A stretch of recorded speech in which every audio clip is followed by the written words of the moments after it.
Live from the world's capital markets, here are the latest financial headlines brought to you by News Factory. Hello and welcome to Friday's Daily Financial Report. The dollar-yen price remained largely unchanged in the last session. The RSI is giving a positive signal, which matches our overall technical analysis. The Bitcoin-dollar pair plummeted 3.4% in the last session. The MACD is giving a positive signal. The gold-dollar pair made a minor upwards correction in the last session, rising 0.2%. The stochastic RSI is giving a negative signal.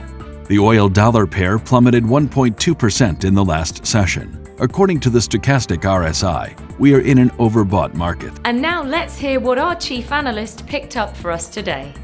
Major index providers are officially cutting Russian assets from their gauges, ratcheting up the pressure on an exchange-traded fund industry already facing an extraordinary stress test.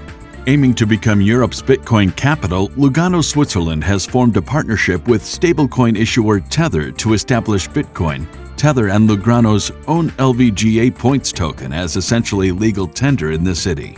The euro slid to its lowest level in almost 6 years against Britain's pound and was pinned near 21-month lows versus the dollar, as a fresh surge in energy prices heightened worries about the euro area economic outlook. Those were today's major economic events, and now moving on to world financial headlines. The Eurozone's retail sales will be released at 10:00 GMT, the UK's market construction PMI at 09:30 GMT.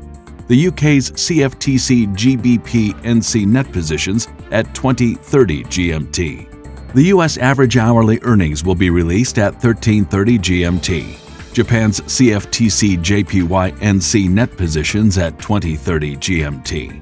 Germany's trade balance at 0700 GMT. We hope that you've enjoyed Friday's market outlook.